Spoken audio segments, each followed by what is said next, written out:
Baik, cukup. Boleh tenang. Kita lanjutkan. Cukup ya.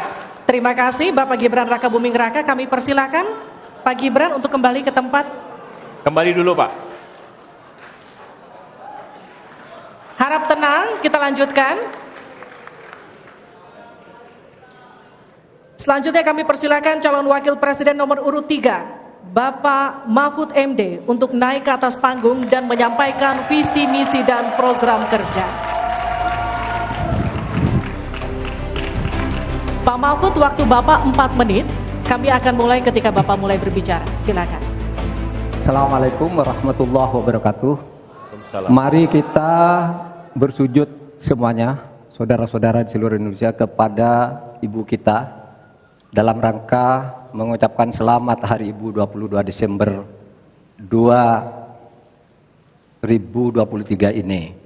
Dan sesudah ini kita lanjutkan pengabdian kita kepada Ibu Pertiwi.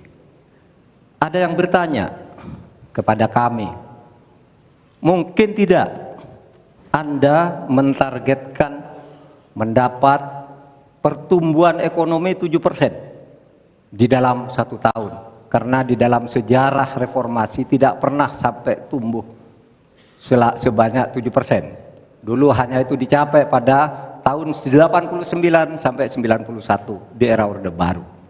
Lalu pertanyaan itu saya sampaikan kepada beberapa orang ahli, lalu mereka mengatakan hanya karena kebodohan kita ini tidak bisa menaikkan pertumbuhan ekonomi menjadi 7% karena kita ini kaya raya dengan sumber daya alam dan sumber daya manusia yang hebat.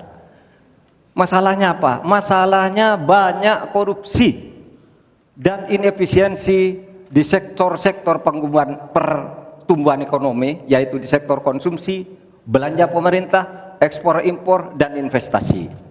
Jadi dengan demikian karena banyak korupsi, dan itu memang betul terjadi. Coba lihat, berdasar hasil SIGI, Transparansi Internasional, korupsi terjadi di lembaga legislatif, eksekutif, dan yudikatif secara besar-besaran. Korupsi juga terjadi di 3 metra alam kita ini. Kita menginjak bumi, ada korupsi di tanah dan pertambangan. Kita ke laut, ada korupsi di masalah kelautan. Kita melihat udara, pesawat terbang kita, ternyata di udara juga banyak korupsi. Akibatnya apa? Rakyat miskin.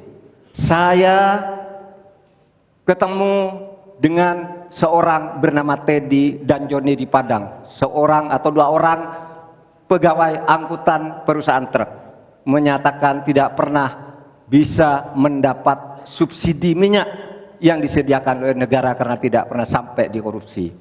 Saya juga ketemu dengan seorang Sri Wulan, anak kecil di Parongpong, Bandung Barat. Dia mengajak saya main layang-layang, katanya, "Bapak, saya ingin terbang seperti layang-layang meraih cita, tapi saya tidak dapat." Kemudian saya ingat pulau saya, Madura. Di Madura itu kaya dengan gas alam, tetapi sampai sekarang tidak pernah dioptimalkan untuk dimanfaatkan. Maka kuncinya adalah bagaimana kita memberantas korupsi.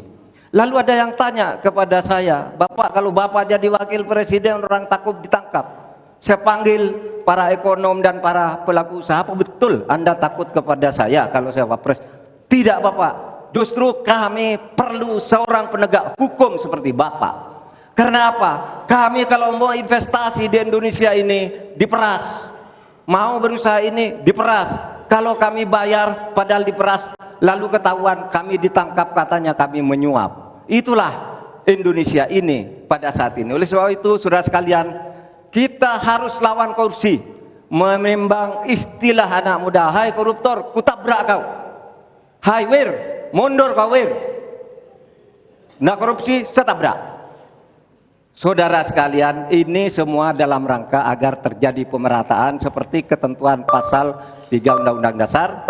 Di Al-Quran disebut kaila yakuna dulatan bainal yang. Jangan biarkan kekayaan itu hanya beredar di antara orang kaya. Waktu Bapak selesai. habis. Baik, terima kasih Pak Mahfud.